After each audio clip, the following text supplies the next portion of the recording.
Bonjour à tous, c'est Abélina, je suis très heureuse de vous retrouver dans ce nouveau tirage ayant pour thématique quelles sont mes bénédictions. Nous allons donc aller voir un petit peu les informations que nous pourrions avoir vous concernant. Alors je vous le rappelle ici, pas de bisounours, je canalise et je vous livre les choses sans filtre. Inutile par ailleurs de me demander ce que je ne fais pas, toutes mes prestations sont en description et vous renvoient vers mon site. S'agissant de tirage intemporel et de guidance collective, je fais donc appel à votre bon discernement. Je vous rappelle que je suis médium canal et que les supports que j'utilise lors de mes tirages ne sont que des accessoires visuels. Alors je démarre, je ne sais pas du tout combien est-ce que nous aurons de groupes, je vais y aller au fur et à mesure. Vous avez tout en description si vous souhaitez chercher le groupe qui vous attire. Allons-y, allons-y. Alors, premier groupe. Alors, au niveau de vos bénédictions, vous êtes accompagné par l'univers, bien évidemment vos guides, vos défunts.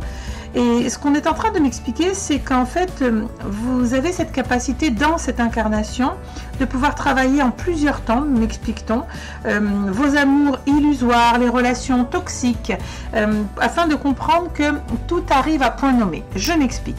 C'est comme si on vous parlait du timing divin en vous disant les choses sont écrites de manière supérieure pour des alignements parfaitement cohérents, parfaitement alignés pour vous. Mais dès lors où, dans le mental et l'ego, bien sûr, et les souffrances, vous souhaitez forcer les choses, anticiper les choses, bref, essayer de reprendre ce fameux pouvoir sur la partie incarnée, et bien c'est là où on vous perd et c'est là où vous tombez dans des relations toxiques et vous êtes en train de travailler quelque chose d'important qui peut être une forme, c'est marrant comme on me l'envoie, ça peut être comme une forme de fantasme de la relation idéale, fantasme de ceci ou de cela, et on me parle bien encore une fois d'amour illusoire. Alors, est-ce que vous avez été particulièrement heurté au fil de votre parcours de vie, à savoir de vous dire mais au final j'ai compris que la personne était là avec moi que pour telle ou telle considération, matière, confort de vie, etc. Est-ce que vous l'avez compris? Est-ce que vous avez réussi à faire ce travail justement en vous disant ok, si j'accumule les relations, les liens, si rien n'en sort de positif, c'est-à-dire si je suis encore dans une quête de chercher et d'essayer de trouver la personne qui me convient le mieux par rapport à qui je suis et comment j'ai évolué ici et maintenant, j'ai l'impression quand même que vous devez comprendre que le timing divin garde la main. C'est comme si vous n'aviez pas d'autre choix. C'est comme si on vous expliquait, non mais là, on ne vous demande pas votre avis. Il y a des désirs dans la matrice, dans la matière, c'est une chose, mais ça c'est téléguidé par notre mental et notre ego. Et on vous dit, dans vos bénédictions, c'est que vous avez la chance que l'univers vous accompagne pour que ce soit moins raide. Alors si vous me dites, oh non mais t'es gentil Abbé, tu ne sais pas tout ce que j'ai traversé, ben, c'est moins raide que ce que vous auriez dû vous prendre, je vous le dis. Parce qu'au niveau du timing divin, on essaie de vous faire comprendre, si vous avez choisi ce groupe 1, c'est que la notion d'amour, partout où vous mettez de l'amour, ça doit être cohérent, ça doit être aligné, ça doit être une évidence. Pas une évidence, par exemple, par rapport à l'ego ou le mental qui dit « Ah punaise, depuis le temps je cherchais quelqu'un, ça match, ça va donc le faire. » Non, ça peut très bien matcher et ça peut très bien ne pas le faire, vous comprenez? Et donc, là, on vous dit, c'est d'aller chercher un peu plus loin parce que sinon vous tombez sous emprise. Alors sous emprise de quoi? Sous emprise de vous-même, sous emprise de vos désirs, de vos projections, de vos fantasmes, de vos vœux, sous emprise sans aucun doute d'amour illusoire, donc de non-réalité, de quelque chose que vous vous êtes imaginé parce qu'il faut absolument faire coller à la réalité. Alors je peux avoir dans ce groupe beaucoup de personnes qui suivent des guidances, des tirages, notamment sur le cœur et le sentimental. Faites vraiment gaffe. Là, si vous, dès le démarrage, vous avez compris que ça venait titiller un petit peu dans votre cœur et dans votre âme, ce que je suis en train d'évoquer, eh bien, on est en train de vous dire justement s'il y a bien une zone sur laquelle il faut que vous investissiez beaucoup moins votre énergie, votre obsession, eh bien, c'est vraiment cette zone-là parce que sinon vous tombez sous emprise. Emprise de la voyance, des lectures comme ça, emprise de vos propres pensées en pensant que oui, mais c'est bon, mais si, mais je vais y arriver, je vais finir par trouver. ce n'est pas fort, vous allez finir par trouver, mais c'est pas quand vous l'aurez décidé, ou c'est pas parce que vous avez décidé de planter un drapeau que ça va être là, ici et maintenant. On parle vraiment de timing divin, et votre bénédiction, vraiment, c'est de pouvoir recevoir au moment opportun, et il y aura un moment opportun, donc on se détend, il y aura un moment opportun, mais ça va vous demander d'accepter d'accueillir. Alors, volontairement, je n'utilise pas le terme lâcher prise. Je vais utiliser accueillir parce que lâcher prise, ça veut tout et rien dire. Et quand vous dites à l'esprit tu vas lâcher, donc tu vas perdre, l'esprit se braque, se bloque et c'est même pas la peine, vous ne pouvez absolument rien en tirer. Par contre, quand vous allez dire à l'esprit est-ce que tu veux gagner en liberté, est-ce que tu veux gagner en sérénité, qu'est-ce qui va se passer? L'esprit va dire ah oui, moi je peux gagner, je veux recevoir. Et là, vous êtes dans une très bonne dynamique à vous dire je suis ok de recevoir mes bénédictions, et là on parle d'amour, vous l'avez compris, mes bénédictions en termes d'amour, mais c'est conditionné à une règle quantique, c'est prêt quand c'est prêt. Avant l'heure, c'est pas l'heure, après l'heure, c'est plus l'heure. Pas de panique, sachez que la résilience des âmes va faire que vous saurez capter au bon moment et vous verrez la différence entre toutes les fois où vous m'avez fait des faux départs, où vous êtes parti bille en tête, mais moi je veux, mais moi je sais. Non, je sais dans mon ego, dans mes peurs, dans mes besoins, dans tout ce que vous voulez, mais il n'y avait pas le je sais parce que là je vis quelque chose de transcendentiel, d'émotionnel, de fulgurant, tout ça, tout ça. Donc, que vous dire si ce n'est d'écouter, en tout cas intérieurement, allez, on va dire les petits résumés de ce que vous avez eu comme expérience pour bien voir où il y a mal donne et où vous n'avez pas été en lieu et place d'accueillir sereinement ce qui était prévu pour vous sans aucun doute, et c'est pour tout le monde, je vous rassure, un groupe numéro 1, pas du tout dans le timing qu'on peut avoir dans le mental et dans l'ego. Et ouais, ça n'arrive jamais quand on l'a décidé, ça nous prend toujours de biais, c'est plutôt mais je suis pas prête ou pas prêt, c'est trop long, c'est trop loin, mais non mais je veux. Eh ben non, hein, sachez que nous n'avons qu'une vision parcellaire de notre partie incarnée des moments que nous vivons. L'endroit où nous sommes le plus safe, c'est vraiment dans notre colonne de lumière et en parfaite conscience de notre foi et notre reliance à l'univers. Eh bien groupe 1, je vais vous souhaiter tout le meilleur en matière d'amour, d'accueillir vos bénédictions en comprenant que si on vous fait faire des détours, si ça prend plus de temps, si vous êtes aussi confronté à votre résistance, c'est pour vous permettre de dire j'en ai ras-le-bol, ça marche pas, bravo, tu as compris que ça marchait pas comme tu voulais le faire, comme tu le pensais, et bien maintenant il faut passer à autre chose, se laisser guider, aller sur l'intuitif et se dire ok, on va voir un petit peu ce que ça va donner. Bon courage à vous, groupe numéro 1, que la lumière vous accompagne. Allez, je vais me nettoyer, on va aller récupérer notre groupe numéro 2. Groupe numéro 2, vos bénédictions sont le fruit et le fait d'être accompagné pour un travail très particulier lié à la matière, lié à l'argent. À savoir, est-ce que je suis capable d'avoir des économies? Est-ce que je suis capable de gérer les moments plus difficiles financièrement, donc des pertes financières? Est-ce que je suis capable de comprendre que mon lien à la matière ne doit pas être quelque chose qui me met dans des états où je peux déclencher des maladies, où je peux devenir complètement zinzin, où je peux vriller, c'est-à-dire que je vais faire passer l'argent avant l'humain, etc.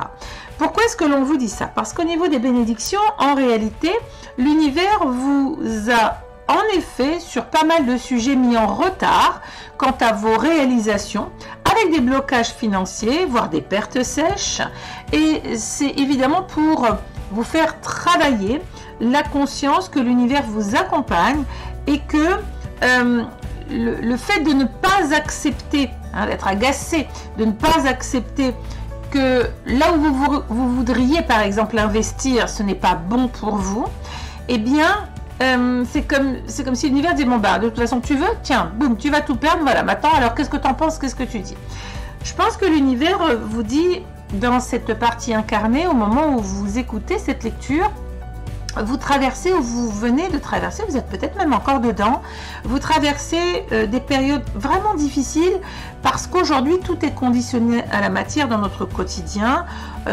dis-moi combien tu gagnes et je te dirai qui tu es. Bon, vous avez bien compris que là forcément on ne peut pas adhérer à ça parce que c'est sûrement pas combien vous gagnez qui va faire qui vous êtes, et je crois qu'on a tous autour de nous suffisamment de personnes qui nous font la démonstration qu'elles sont à gerber si elles se résumaient à leur bien de propriété, alors qu'au final voilà, humainement elles ne sont rien et elles n'ont absolument aucun intérêt pour nous individuellement. Et à l'inverse, on peut rencontrer ce que j'appelle des petites gens, mais c'est pas, voilà, c'est pas du tout dénigrant. C'est des petites gens qui vont construire un édifice autour de leur identité, leurs valeurs, leur morale, et bien sûr vont être obligés, puisqu'on est encore dans ça, vont être obligés de passer par des étapes liées à la matière, liées aux possessions, qu'elles soient mineures ou qu'elles soient majeures dans leur vie. Mais là, on voit bien que l'univers vous avait demandé dans cette incarnation, dans cette expérience de vie, vous avez demandé à vous libérer de dogmes, de paradigmes et d'attaches un peu malsaines par rapport à l'argent. Malsaines pas parce que en avoir c'est malsain, non, malsaines par rapport à différentes expériences que vous avez pu avoir dans des vies passées où l'argent a été et est resté central, conditionner votre représentation, votre valeur, votre légitimité, blablabla. Et donc, vous avez fait appel à l'univers pour que dans cette partie incarnée, vous puissiez être aidé au niveau justement des intercessions de l'univers et de vos bénédictions, quant à pouvoir purger, vraiment purger ces mémoires traumatiques liées à l'argent. Ça veut dire, c'est un petit peu comme l'alcoolique qui va dire au revoir une dernière fois à sa bouteille, en décidant, là c'est terminé parce que je viens de déclencher, je sais pas moi, une cirrhose du foie, et puis j'ai également des problématiques de santé. De toute façon, je suis acculée, je suis au pied du mur. Alors là, on est dans un autre domaine, on va sur le financier, le lien à la matière, et tout ce qui fait que on a du mal à pouvoir se dire que l'on puisse exister en dehors de cette matière. Alors évidemment qu'on peut totalement, et on doit vraiment exister en dehors de cette manière-là, parce que cette matière nous amène à déshumaniser la matière originelle qui est notre humanité. Et donc c'est votre bénédiction quant à trouver la juste place de cette énergie qui est l'argent pour pouvoir laisser rayonner, eh bien je dirais votre partie la plus sublime, la plus subtile, qui est l'être incarné que vous êtes en dehors de toute considération matérielle. Donc c'est votre bénédiction pour cette lecture. Vous allez sans doute encore travailler cela pendant un petit moment. C'est pas forcément évident. Nous sommes dans une époque, une ère où on se rend bien compte que tout, absolument tout est mis et misé sur cette fameuse matière, cette énergie. Alors elle n'est ni mauvaise ni bonne, elle est juste utile, mais à sa juste place, et c'est un petit peu la leçon de cette bénédiction, c'est-à-dire l'accompagnement que vous avez par l'univers et l'intercession. Je vais vous souhaiter beaucoup de courage, groupe numéro 2, que la lumière vous accompagne, et je vous dis à très bientôt. Bye bye. Allez, groupe numéro 3, on va se nettoyer des énergies précédentes. Ok, alors intercession de l'univers pour vous sur les accompagnements et des bénédictions. Pour quel type de travail? Eh bien, c'est de sortir, je dirais, d'une zone qui manque de maturité, qui manque de sagesse et qui, au surplus, va, ouais, on va dire ça comme ça, va casser vos espoirs, donc vous empêcher de pouvoir être en projectif. Vous le savez, lorsque j'ai créé mon oracle, celui-là, donc oracle 77 projectif, l'idée c'est justement de vous projeter, c'est de ne plus prédire, ça n'a plus aucun intérêt, on a besoin de savoir comment être guidé.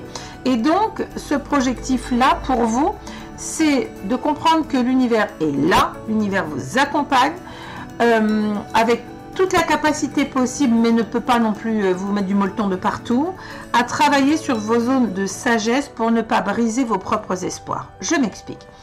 J'ai le sentiment dans ce qu'on est en train de me montrer que au fil des incarnations, vous avez vécu une forme d'oppression, une forme de stigmatisation qui vous a demandé beaucoup de rigueur, de présence. Voyez, on attend ceci, beaucoup d'injonctions, ceci, cela, il faut, tu dois, tout ça, blablabla. Et ça a créé en vous une énergie très contrôlante, ouais, je dirais très immature dans le sens de l'ouverture au ressenti, de l'ouverture à une sagesse intérieure. C'est comme si vous me répondiez, mais t'es bien gentil, ta sagesse intérieure, c'est bon, moi je suis quelqu'un qui réfléchit, je suis mature, intellectuellement. Oui, mais là on n'est pas du tout là, les gars. Non, non, non, non, justement, on n'est pas du tout là. On vous dit, pendant longtemps, vous avez misé la pensée selon laquelle la sagesse devait se baser sur le factuel, hein, le concret, le pragmatisme. Or là, l'univers vous dit, on vous propose dans cette incarnation, dans le moment où vous écoutez cette lecture, on vous propose de travailler vos bénédictions qui sont la chance de pouvoir aller rencontrer justement cette part qui a été encodée en vous, de lâcher ce que vous pourriez ressentir comme étant des zones de fébrilité et de vous autoriser tous les espoirs, mais pas parce que vous l'avez dans la tête, vous l'avez organisé, vous l'avez projeté et vous avez décidé que non.